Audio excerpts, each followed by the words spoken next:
Funding for This Is Nashville comes from you, our listeners, and Music City Prep Clinic, Nashville-based provider for PrEP and offering comprehensive sexual health services in an environment designed to be safe, professional, and shame-free. Learn more at musiccityprep.org.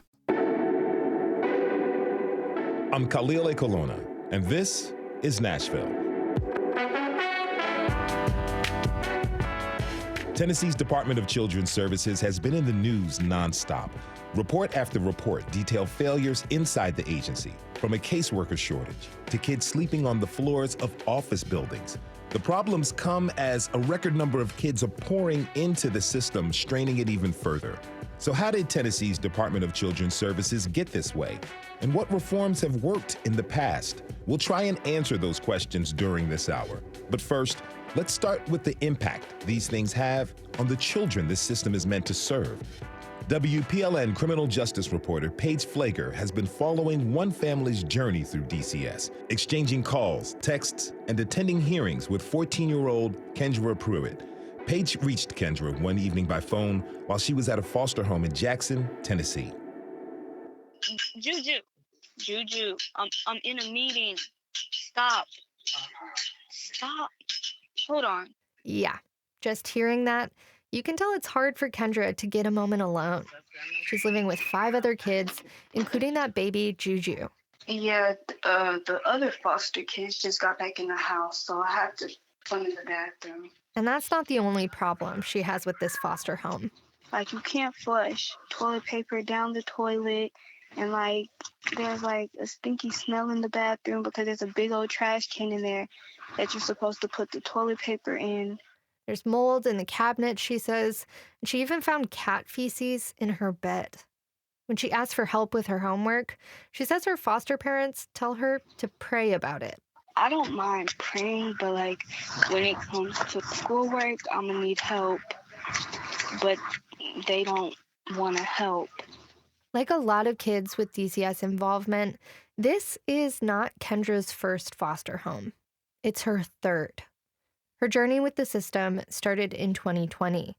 That's when Javon Pruitt, Kendra's mom, was in and out of the hospital after having amputations because of her diabetes. And it was hard for me to get my kids up and get them ready for school to, get their day going because I was so broke down and sick. And Kendra, she really loves her mom. She wanted to stay home and take care of her. That's what caught DCS's attention. It started with the school. 4 unexcused absences, and Metro Public Schools flags the student and tries to intervene. 5 unexcused absences, that can result in a referral to juvenile court. More absences after that, well, the court has the power to take the kid from their home. And that is exactly what happened.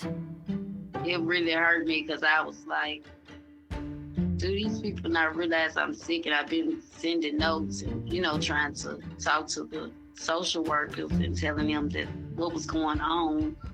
And we went to court, and basically that's when they took my rights as a mother and was saying that my kids was state property. I should say, like with most DCS cases, this is only one half of the story.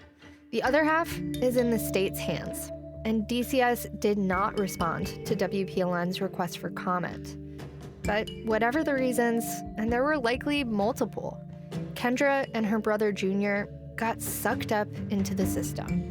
I completely went numb.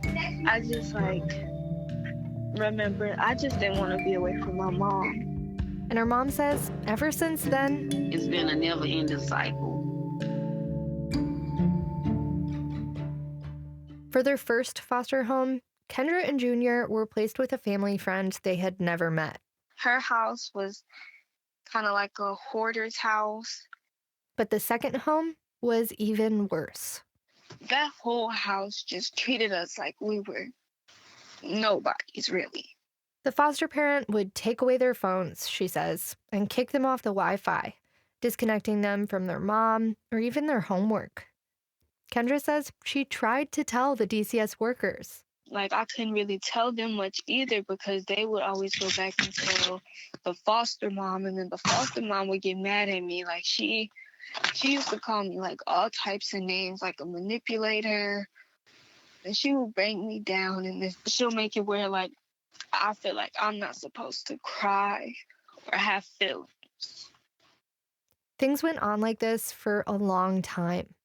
Eventually, 9 months after their first placement, the kids got to go home to their mom. But their journey was far from over. The family was officially on DCS's radar. A few slip-ups, the kids could be back in custody. It was a lot of pressure.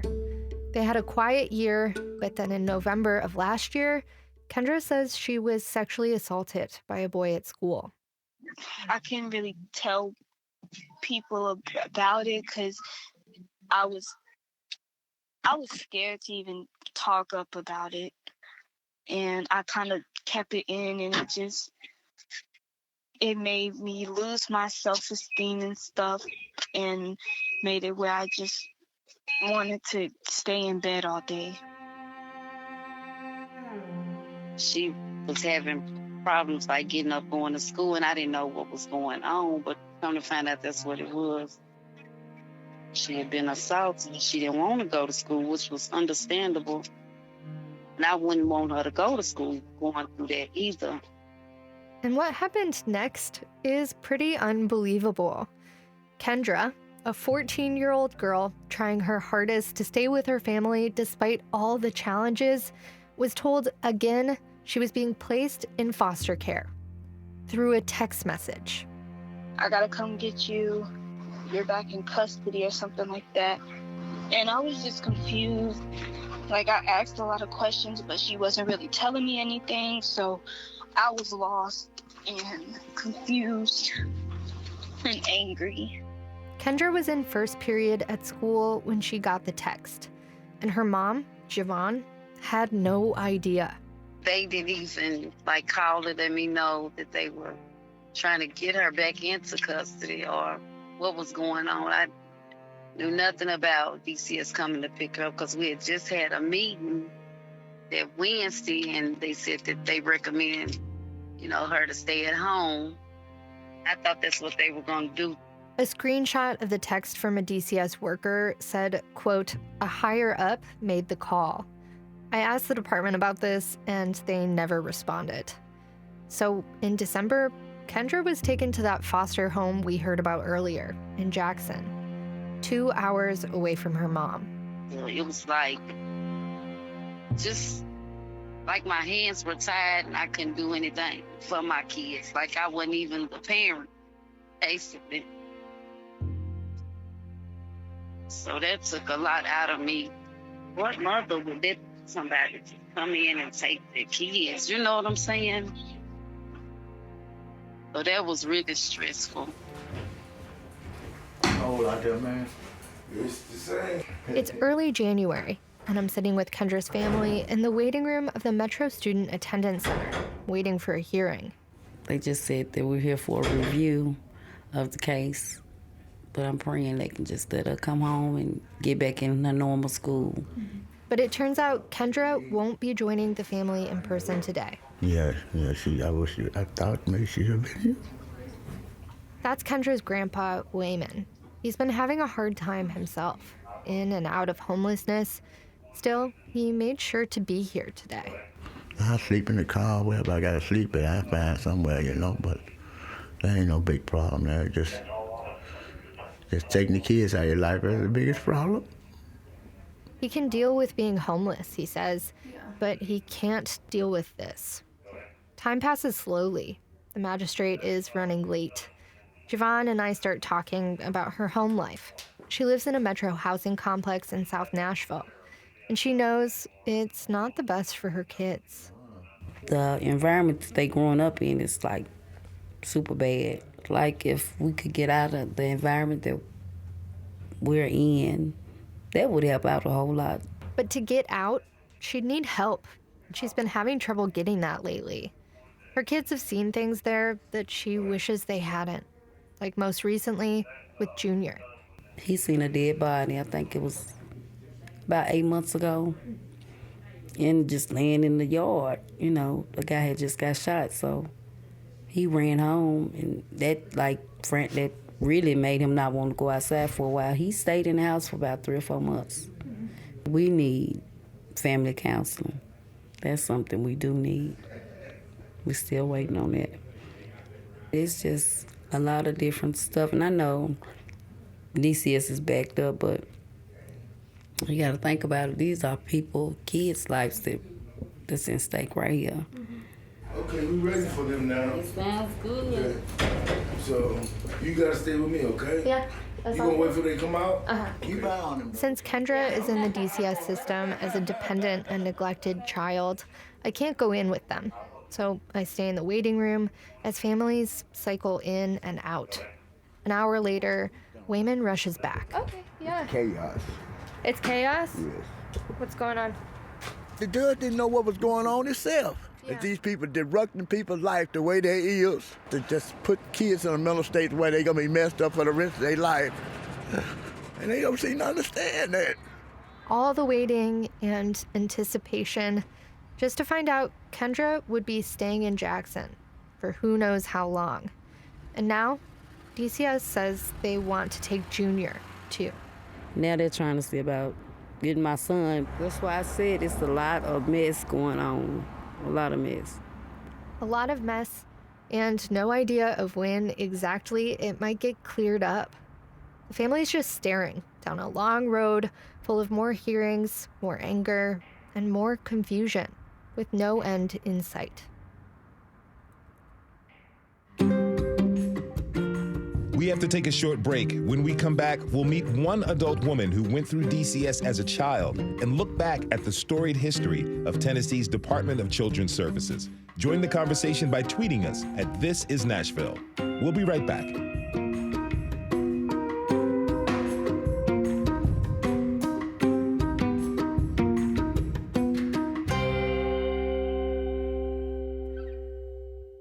Funding for This Is Nashville comes from you, our listeners, and Music City Prep Clinic, Nashville-based provider for PrEP and offering comprehensive sexual health services in an environment designed to be safe, professional, and shame-free. Learn more at musiccityprep.org. I'm Khalil A. Colonna, and this is Nashville. Issues at the Tennessee Department of Children's Services have been growing. Before the break, we got a sense of what those issues are like, up close and personal. 14-year-old Kendra Pruitt and her family have been through a lot of ups and downs over the past few years since Kendra has been in DCS custody. As we just heard, living with a foster family can come with a lot of uncertainty and confusion. My next guest knows this all too well. Jennifer Rhodes is a social worker who spent nearly her entire childhood in foster care. Jennifer, thank you for being here and welcome to This Is Nashville. Hi, thank you for having me today. Really great to have you with us. So, to start, I'm wondering, what is your reaction to hearing Kendra's story?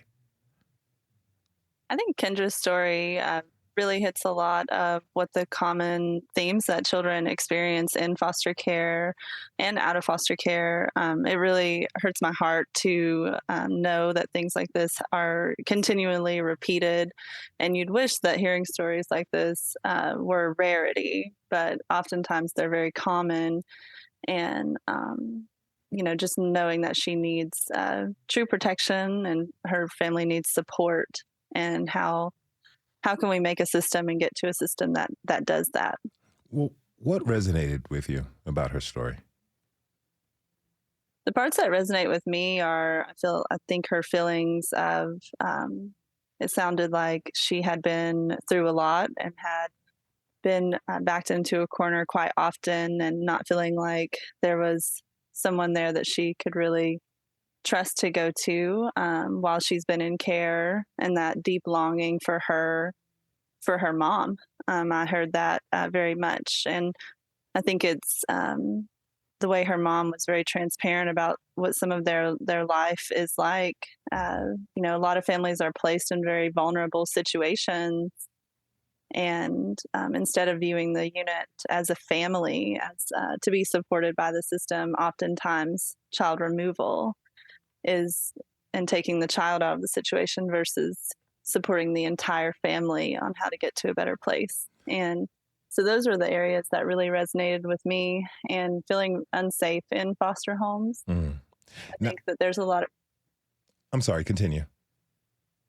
Oh, I was just going to say, I think that there's a lot of power dynamics between the way that foster parents are viewed versus how biological parents are viewed, and it plays out.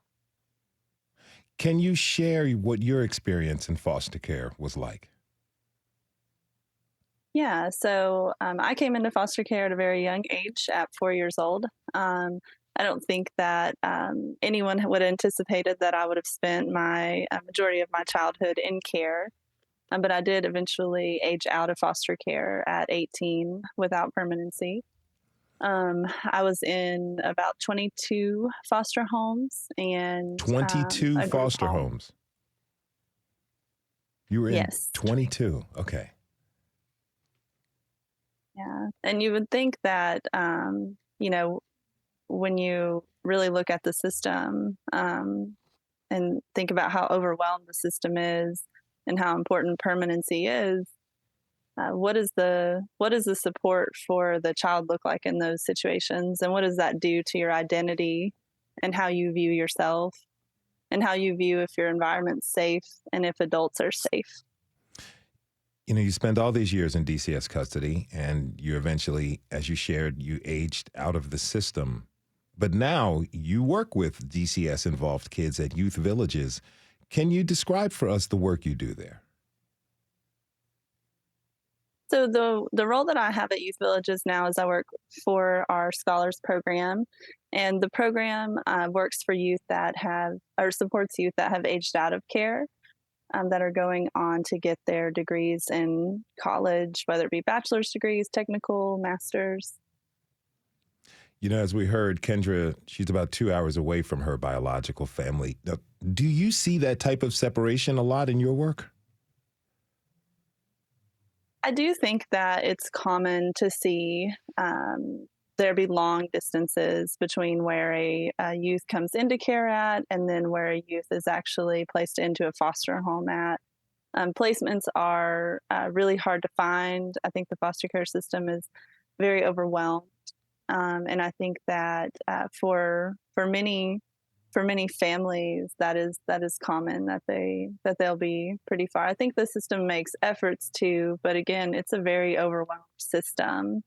That's something we're going to explore a little bit later on in the show. Now, Kendra's grandpa, Wayman, said he's worried about how this experience will follow Kendra for the rest of her life. Now, you know, as someone who's lived through DCS placement yourself, how do you think it impacted you and your life? I think that my experience in foster care impacts a lot of my life, even now at 29 years old. Having been in care, there were a lot of things that I didn't really learn, or relationships that I didn't really get to build that were long-term and stable. I think it definitely does something to, it's very traumatizing to be in the system. It's very, there are a lot of just parts of who you are that are influenced by those that are around you. So when you grow up in foster care and everything's very impermanent, it starts to make you feel like you are also impermanent, and developing long-term trusted relationships can be difficult. Having stable housing, having a stable job. I know that I've been able to be very fortunate and have provided those things to myself in my after turning 18, but it's a very hard road. It's a very, there's mental health, there's physical health, there's education, housing, and really, you know, what it comes down to is just having support around you. You know, you've had your relationship with your biological family severed from you. Your caseworker's probably not been the same the whole time in care. Mine, I was adopted, and then it was a failed adoption, so then there's that loss as well. And so it just takes a toll on how you view the world and the trust that you have in the world around you. What do you have to say to any of our listeners who may have been in a situation similar to yourself? They spent a majority of their childhood in foster care or are currently in care right now. Anyone who's listening, what words do you have to say for them? I would just say to each of you that are hearing this, if you are in the system and that is just one part of who you are and your experience in life, that's not your full identity. The world can be safe, and just never lose hope in that there's a brighter future for you, and that, always be transparent about anything that's happening to you, because hiding all of that inside, or thinking that you deserve any of that mistreatment that you may be experiencing, don't try not to do that to yourself. And just always know that there's a brighter day tomorrow. I never would have seen my life where it is today, and I'm very proud of it, and you can be that too. Jennifer Rhodes is the National Scholar Coordinator at Youth Villages. Jennifer, I want to thank you for coming on to the show, and thank you for sharing your experience with us. Good luck to you. Thank you. If you're just tuning in, this is Nashville, and I'm your host, Khalil Lake Alona. We're talking this hour about the history of troubles at Tennessee's Department of Children's Services. Tweet us your thoughts at This Is Nashville. Now, some of the problems that Jennifer and Kendra have faced with the system are challenges that DCS has struggled with for a long time. In fact, there are a lot of parallels between what is happening now and what was happening with the department more than 2 decades ago. That's when the agency was sued in federal court. That suit and the reforms that followed could be used as a blueprint to help DCS get back on track. Here to talk about that is Mary Walker, former general counsel for DCS, and Andy Shookhoff, former Davidson County Juvenile Court judge. I want to thank you both for being with us today. Really appreciate you being here. Thank you. Now, I should say we invited DCS Commissioner Margie Quinn to join us on air for today's discussion, and a spokesperson declined on her behalf. Now, the federal case I just mentioned is Brian A. versus then Governor Donald Sundquist and then DCS Commissioner George Hadaway. It's often referred to as Brian A. for short, and it sent shockwaves throughout the state. Mary, you helped negotiate the settlement in this case. Tell us about the lawsuit and who was it brought on behalf of? Okay, the lawsuit was brought by the Children's Right Organization out of New York City, who is a child advocacy law firm. And the class of children, it was a class action lawsuit, consisted of children in foster care or who would be in foster care. So it was a broad-ranging lawsuit that was certified as a class. The lead plaintiff, Brian A., was 9 years old, and he had been in an emergency shelter in Memphis for 7 months without adequate mental health care, physical care, without school, and with older boys who were there because of delinquency charges. The other children who were named as plaintiffs had many of the problems that have been described. They had been multiple placements, no progress toward returning home or moving to adoption, and a lack of schooling and proper mental health treatment. Now, Andy, you were involved in the case as well, right? Part of a technical assistance committee that had responsibilities initially for working with the department to try to provide support for their reform efforts. And then, shortly after the beginning of the lawsuit, also we were asked to monitor and report to the court on the progress that was being made. Now, Mary, what were some of the major reforms that were recommended as a result of the case? Well, there were a lot of problems that the Commissioner Hadaway recognized and had been trying to initiate reform prior to the lawsuit. The lack of foster home placements, congregate care where children were placed with large groups of other children, didn't receive the individualized attention that was needed.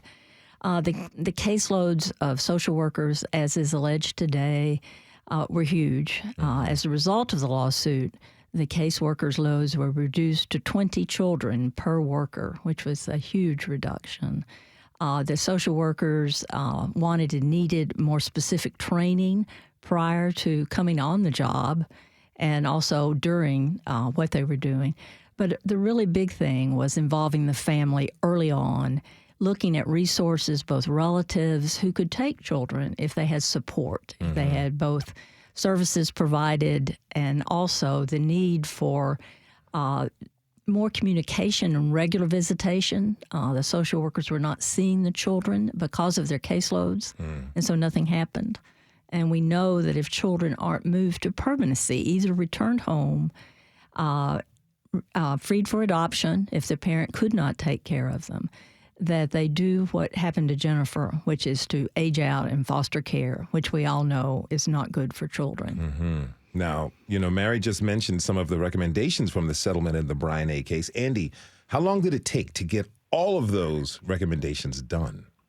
I think two things to say. One is that this is a major reform, shifting how do you approach families and dealing with kind of long-standing problems. So it took about a little over a decade and a half before the system improved to the point where it no longer needed federal court oversight.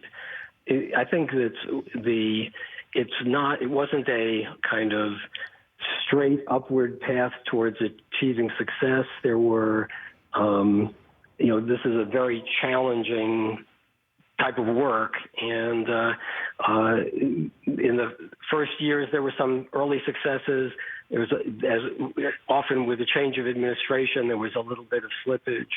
But over time, the department was able to not kind of solve every problem and operate a perfect system, but I think most importantly, get the work into a reasonably manageable form. That is, any system that is going to serve children well has to have a core of committed, well-trained, well-supported staff whose caseloads give them the capacity to give each family the attention they need and to find the services for those families. And that was a key focus, and it took a while to accomplish that. Now, you mentioned something about leadership slippage. Who was the leader that you would credit for being able to steady the ship?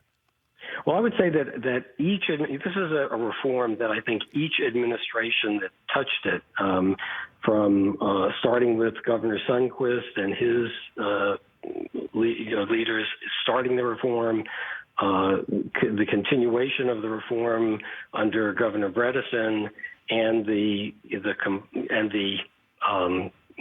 carrying of the reform to the extent that, as you said earlier, we became a state that people looked at for how to improve services to families and children. The Haslam administration, carried the ball that last bit of the way, and each of the governors had commissioners that contributed, and each of the governors, I think, at the point when they took over, during the transition, there were some short periods of time of having commissioner that just didn't have the skill set that the department needed. But I think this is something where you really could not,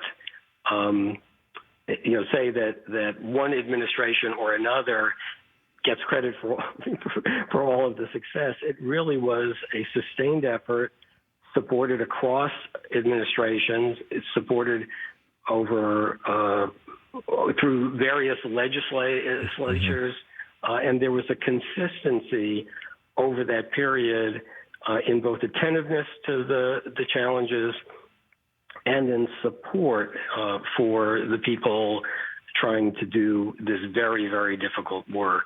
And I think the problem, of course, is that this work is not self-sustaining. That is that you don't get there, achieve success, and then it's done. You have to maintain that type of work, and you have to maintain that attention and that level of commitment. Mary, you left the department shortly after the settlement, but you've kept watch from the outside with your work with Big Brothers and Big Sisters. How do you think DCS has stacked up after the period of reform? Well, I would hesitate because I don't know the inner workings of the department right now. I know that the implementation plan of Brian A. is a wonderful document that resulted in the reform, that told how to do the reform, and could be a great way for the department in the present situation, which I don't know all the ins and outs. I know there are problems, and the caseloads of workers, the multiple placements of children, not having enough foster homes. That was resolved through the implementation plan of Brian A. But now we're back to that. Right. We are back to it, it appears. How do you think it fell apart? Well, I think what Andy was saying in terms of lack of focus, perhaps the skill set necessary to continue to implement and not to take your eye off the ball, to know that you've got to keep recruiting foster care workers, that their supervisors have to be really trained, in touch, and supporting them. And the turnover that's reported on the first-year social workers is particularly concerning because they're not staying in the field. The commitment that they might have had when they came to the department has been lost. So to look at training, to look at supervision right now is obviously very important. And then, of course, you have to recruit foster homes.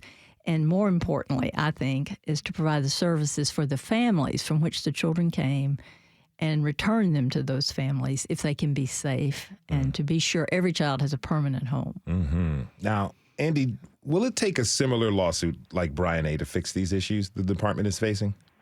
I would hope not. I think one of the things that so kind of impressed me over the period of time that I got to watch across, these administrations is how, the department itself, when we would have meetings with the plaintiffs in the lawsuit to talk about issues, that the department developed its own capacity to identify challenges as they were arising. And so that when we had these meetings, the department was both sharing challenges that they had identified through their constant watch of the data, whether those were spikes in caseloads or spikes in entries into care or dips in available foster care, and had been thinking and developing approaches to try to address those. And so you got the feeling that this is a system that is really trying to catch the problem early enough so that it does not become unmanageable. And I think that's the kind of capacity that needs to be there. I don't, as Mary said, we haven't been, deeply involved with the department for many years now, and it's I don't know where that capacity is, but it's critically important because you will have. You will have spikes in caseloads. You'll have, everything we're facing. Where you have turnover. Everything. And this is something you just have to be prepared for and have strategies for how you're going to respond both short-term and long-term to them. Everything we're facing now. Mary, real briefly before we end the segment, is another lawsuit likely? Well, I don't know. I think if it continues on this downward trend, I think there are a lot of people concerned about what's going on for children in the state. But I do know that people are very concerned about offering assistance to the department, expertise that's available, and I hope the department's open to that. That was Mary Walker, former general counsel for DCS. She was joined by Andy Shookhoff, former Davidson County Juvenile Court judge. I want to thank you both for being here today. Truly appreciate it. We have to take a short break. When we come back, we'll learn about the path forward, what a path forward could look like for DCS. What do you think needs to change at DCS? Join the conversation and tweet us at This Is Nashville. We'll be right back.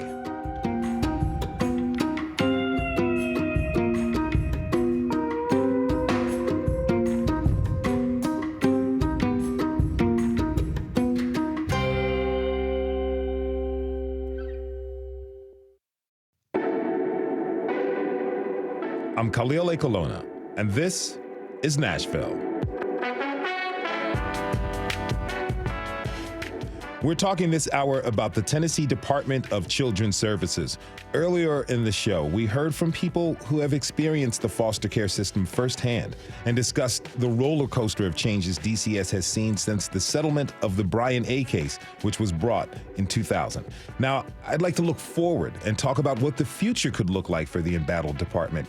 To help us understand some of the current challenges at DCS, I'd like to introduce my next guest. Cynthia Cheatham is an attorney who's been representing families and children in Middle Tennessee for nearly 2 decades. Cynthia, thank you for being here and welcome to This Is Nashville. Thank you. Now, you've been working on these cases for a long time. How does what we see now with DCS compare to what you saw when you started taking these type of cases?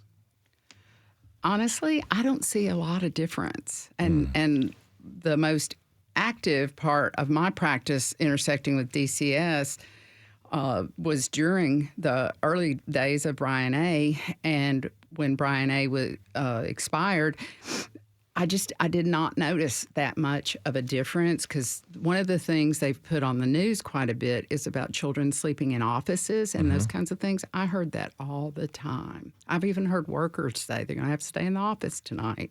So I'm not sure where the improvement came. And I also am not sure that there is a lack of resources for DCS. In fact, I think they've got plenty of resources, but I do think someone somewhere is going to have to look at how they're apportioned. That's something I'm going to ask you about a little bit later. But, I understand you had personal reasons beyond your practice for paying attention to Brian A., right? Yes, I have a son with severe disabilities, and we went through a lot of litigation over him, and we've seen both sides of DCS. In fact, they were at times pretty helpful during some of our struggles back during the 90s. How did that experience advocating for your son, give you insights on the challenges DCS was facing? Well, when we talk about DCS, we often talk about just cases, but they're children. Every case represents someone who cannot advocate for themselves. So I think that is a bit of awareness that people working with that system benefit from. I'd like to introduce my next guests. Jasmine Miller is an attorney at the Youth Law Center, and Zoe Jamel is the policy coordinator, at Disability Rights Tennessee. I want to thank you both for joining us. Really appreciate it. Now, Jasmine, the Youth Law Center is a national nonprofit that works on child welfare and the youth justice system and youth justice reform. Can you tell us where Tennessee and DCS stacks up compared to the rest of the country? So I think that the problems that we're seeing in Tennessee are not unique to the state, although I think the extent and the visibility of the problem is unique here. I do want to actually push back a little bit on the framing of the question, because I think this is something that we get asked a lot as national advocates. It doesn't really matter if Tennessee is better than Kentucky or Georgia or Massachusetts if Tennessee is not serving the youth in its care. So, yeah. Yeah, to compare states upon who's doing worse or better for their kids is kind of a non-starter. I get you right there. I feel that. Well, tell me, what is unique about where we are in Tennessee right now? I can talk more about what is the same than what is unique, if that's okay. Oh, yeah. So I think across systems in our country, we often see this issue of child welfare and juvenile justice systems just not knowing how to work with families and not prioritizing families in their practice.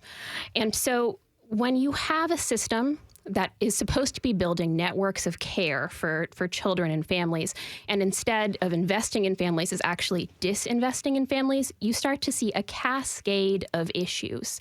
And so here in Tennessee, we are seeing issues with foster parent recruitment and retention. We're seeing issues like the ones that Kendra and Javon were experiencing, where the family is not getting the services that they need in order to perhaps avoid being placed in foster care or to reunify. And those issues start to spiral. When those issues start to spiral, a lot of times the system response is to say, okay, maybe I can't find placements in homes. I can't find family-based placements. So what I should do maybe is move young people into group settings, because that's maybe easier. It's easier to find those beds. You need money, right? And you need space in those kinds of facilities. But that's maybe a little bit easier and faster than working with a family over a court period of several years to try to stabilize that family.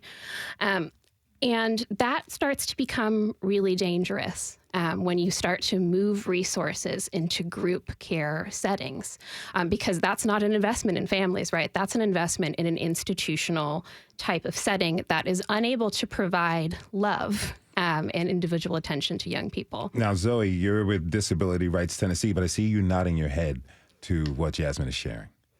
Yeah, I mean, I think that when we talk about how to move forward, especially from where we are right now, the focus really needs to be on family-oriented solutions and not in investing in facilities, which are expensive and, quite frankly, dangerous, which we have seen through our own monitoring and investigation of youth justice facilities across the state. Tell me more about some of the main issues you all focus on. Sure. So Disability Rights Tennessee is a protection and advocacy agency for people with disabilities. Every state has a federally mandated organization like ours. And part of our mandate is to monitor facilities where people with disabilities reside or receive services. And that's how we got involved in monitoring some of the juvenile justice facilities in our state. The origin of sort of a report that we did back in April of 2022 was our monitoring and investigation of the Wilder Youth Development Center. Mm-hmm. And we saw a lot of dangerous conditions there, but mostly what was very concerning was the lack of connection that youth there had to their families and communities, as well as the lack of services that were being provided. And, you know, one of the other thoughts I had while Jasmine was speaking is that so many of the services that we're supposed to be providing in facilities should really be available in the community, such as mental health treatment. Mm-hmm. And those supports and services should be available not only to the youth who are coming into contact with DCS's system, be it on the child welfare side or the juvenile justice side, but also to their families. Mm-hmm. Now, you talked about you noticed the connection between the juvenile justice system and DCS and the foster care system. Now, Cynthia, you're an attorney, and having an attorney to advocate for children in court, you know, it's vital for them to get some of these services that everyone has laid out. It can't be easy for attorneys either, I imagine. What challenges do attorneys face when they take these types of cases? Lately, and I'm talking about the last 3 or 4 years, I've heard a lot more of attorneys being turned into quasi-social workers, trying to track children that should be tracked by the department, popping in and out of foster homes, trying to decipher what's going on with kids because nobody's paying attention, mental health is starting to break down, those types of things. You know, that's something that we've noted here on the show and reporting throughout Tennessee is that there's staff shortages, caseworkers are overworked and underpaid. And some folks say, hey, we just throw money at it and it works. It's not that simple, right? It's not. And I think it's been touched on very effectively, especially the last person that spoke, in that it's a very difficult thing when it's a mindset, and the mindset does seem to be throw more money at it. But I also see a lot of third-party providers, people that step up and say, well, we'll take kids, we'll go into the home and give drug treatment for parents and do all these things. And, you know, while the parents are trying to get better, while the kids are in foster care and all those kinds of things. But I don't see a lot of let's monitor this family very closely. Let's leave that child in there for now. There was a large study, and I think it was out of New York, that showed across the board children have worse outcomes when they're in foster care, no matter what the circumstances that led to that placement are. Now, we got this tweet earlier this hour from Mary Rudy. She writes, quote, I'm sitting here crying listening to your piece about DCS. I'm not at all surprised. I used to work there as a foster care worker, and it almost killed me. God help these kids and families. DCS is just plain evil, end quote. If you're just tuning in, this is Nashville, and I'm your host, Khalil Lake Alona. We're talking this hour about what a path forward for the embattled Department of Children's Services looks like. Tweet us your thoughts at This Is Nashville. Now, earlier in the show, we heard about a family who's trying to navigate the system and all the challenges that they face. Zoe, what do you think people get wrong about biological families of kids in foster care? Well, I would defer to Jasmine on this because she is really more of a child welfare expert than I am. But I will say that I think based on Kendra's story, there was an opportunity for DCS to provide supports and services to her biological family rather than taking her from that family. And I think Jasmine had a really great example of when, for example, you have a child with disabilities, and instead of removing that child from the home because the parents don't have the supports or the finances to be able to provide for that child, if the state instead stepped in and provided the, be it funding or services and support to help the parent keep the child in the home, I think that's a really innovative way of looking at the system and that first contact with DCS on the child welfare side. Now, the Tennessee Lookouts, Anita Wadwani reported this morning that the Tennessee Bureau of Investigation may be looking into the conduct of current and former employees of the Department of Children's Services. They're not the only agency eyeing reforms. The state legislature is also studying this, Zoe. What is the legislature recommending? Well, they have put out a list of recommendations. There was a joint ad hoc committee on juvenile justice that was formed over the summer, and that followed the April 2022 report that the Youth Law Center and Disability Rights Tennessee put out about the Wilder Youth Development Center. And so this committee was formed to sort of look at those issues identified in that report and then to provide recommendations. Unfortunately, so many of their recommendations are focused on capacity building at facilities rather than supporting families and providing services in the community, which is what we've really been advocating for. And we published an additional report back in December that highlights what solutions we think the legislature should be focusing on. And that report was called Families, Not Facilities. Now, Jasmine, how can these reforms and resources that are centered toward the biological families, how can they be put in place? And what would these reforms look like? So when we think about a family-centered approach to child welfare and juvenile justice, it's not just, one flagship intervention. It's an entire cultural change throughout the agency. Thinking rather than thinking of biological families and foster parents as antagonists, right? Thinking about different ways to promote relationships. So there are lots of little and big examples of things that you might be thinking about. So one example of a practice that we've seen in other jurisdictions is something called a comfort call, where when a young person enters, a foster care placement, that the biological family and the foster parent, they have a call. They just have a phone call where they talk about, hey, this is my young person. This is what they like. This is what they don't like. These are the things that make them happy. But just having that initial phone call is actually something that seems really small, but is really powerful in setting the tone for the kind of relationship that you might be able to have. That's a very small example of a different type of approach to foster care, but it's very different, I think, than what we're seeing here in the state. Again, sets a really different tone. Could these reforms be legislative or legal?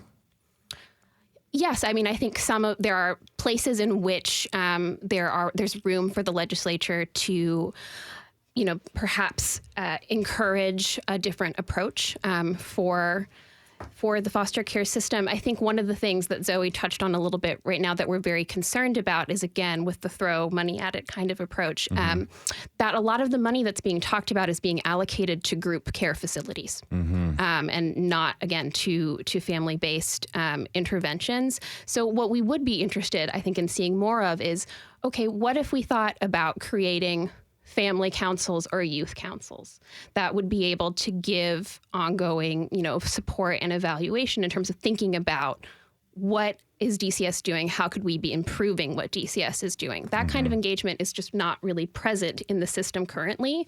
And we need to be thinking about ways to have oversight, transparency, and accountability that lives, within DCS, but also lives outside of DCS. Now, Cynthia, in your view, we've got about just under 30 minutes left. How can the department improve?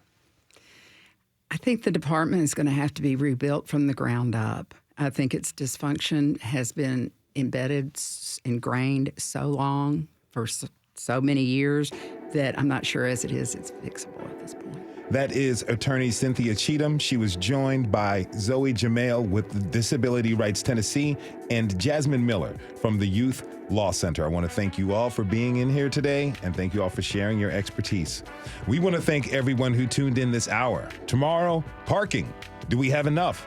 Or do we have too much? We'll put 60 minutes on the meter to discuss. This is Nashville is a production of WPLN News and Nashville Public Radio. Listen back at thisisnashville.org or wherever you get your podcasts. Our producers are Steve Harouche, Rose Gilbert, Magnolia McKay, and today, Paige Flager. Our digital lead is Anna Gallegos-Cannon. Michaela Elias is our technical director. Our executive producer is Andrea Tudhope. The masterminds behind our theme music are Laurent and Namir Blade. Special thanks to Tony Gonzalez and Anita Wadwani. The conversation doesn't end here. Tweet us at This Is Nashville and find us on Instagram. Tell us what you want from our show by filling out our quick survey online. This is Nashville. I'm Khalil Ekalona. We'll see you tomorrow, everybody, and be good to each other.